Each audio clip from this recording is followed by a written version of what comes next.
တက်မတော်အနေဖြင့်နိုင်ငံတော်တည်ငြိမ်အေးချမ်းပြီးဖွံ့ဖြိုးတိုးတက်ရေးအတွက်အကြမ်းဖက်တောင်းကျမ်းသူများယာယီစိုးမိုးထားပြီးအကြမ်းဖက်လုပ်ရများလှုပ်ဆောင်လျက်ရှိတဲ့ဒေသများမှာအကြမ်းဖက်ချေမှုန်းရေးစစ်ဆင်ရေးများကိုဒေသခံပြည်သူများရဲ့ပူးပေါင်းပါဝင်မှုနဲ့အတူကြိုးပမ်းဆောင်ရွက်ပြီးအစဉ်စဉ်ပြန်လည်ထိန်းချုပ်လျက်ရှိရာအကြမ်းဖက်သမားများယာယီစိုးမိုးထားသောကတာခရိုင်အင်းတော်မြို့ကို AB 30 ရက်နေ့မှာအလုံးစုံပြန်လည်သိမ်းပိုက်ထိန်းချုပ်နိုင်ခဲ့ပြီး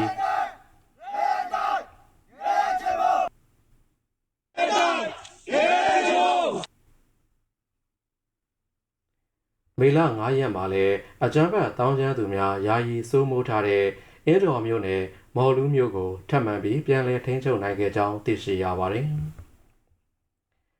မော်လူးမြို့ဟာကတာခရိုင်အင်းတော်မြို့နယ်မှာပါဝင်တဲ့မြို့တစ်မြို့ဖြစ်ပြီးအင်းတော်မြို့ရဲ့မြောက်ဘက်မိုင်20အကွာမှာတည်ရှိကစကိုင်းတိုင်းဒေသကြီးနဲ့ကချင်ပြည်နယ်ကိုဆက်သွယ်ထားတဲ့အချက်အခြာကျတဲ့ပြည်နယ်ချင်းဆက်လမ်းတစ်လမ်းဖြစ်သော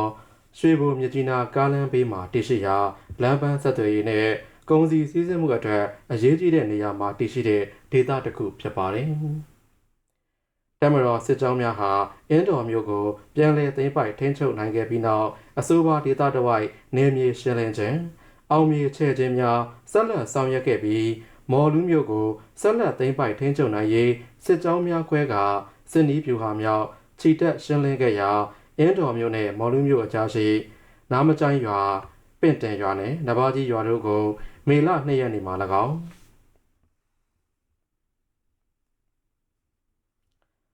ပွိုင်305တောင်ကုန်းနဲ့ပင်ဝယ်ရွာသစ်တို့ကိုမေလ3 ရက်နေ့မှာ၎င်း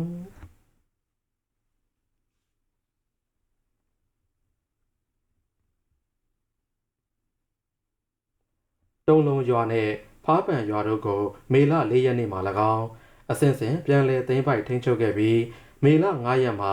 တပ်မတော်စစ်ကြောင်းများဟာစီပင်ရွာနားခွင်းကျင်ရွာမော်လူးမြို့တို့ကိုအပြည့်အဝပြန်လည်ထိန်းချုပ်နိုင်ခဲ့ပါတယ်။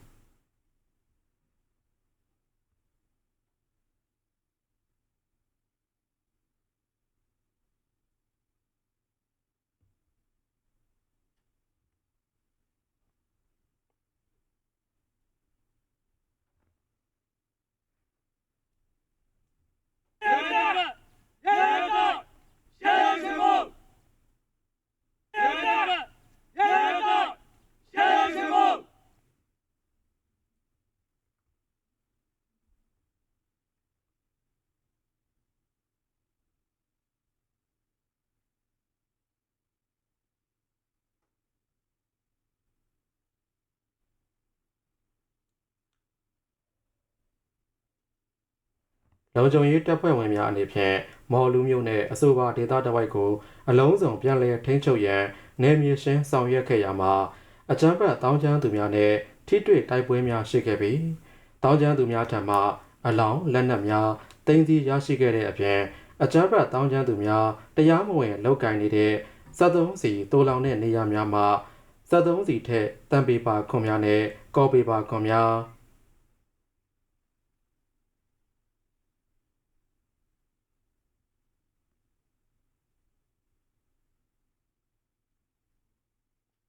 စီလောင်ကန်များနဲ့မော်တော်ယာဉ်များကိုတင်စီရမိခဲ့ပါတယ်။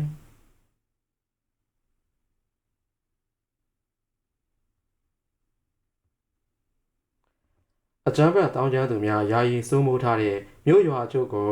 ပြန်လည်သိမ်းပိုက်ပြီးနယ်မြေရှင်းလင်းချီတက်လာတဲ့တပ်မတော်စစ်ကြောင်းများကိုအကြမ်းဖက်တောင်းကျမ်းသူများရဲ့မတရားနှိပ်စက်ညှဉ်းပန်းမှုတံကိုခါးသီးစွာခံစားခဲ့ရတဲ့ဒေသခံပြည်သူများက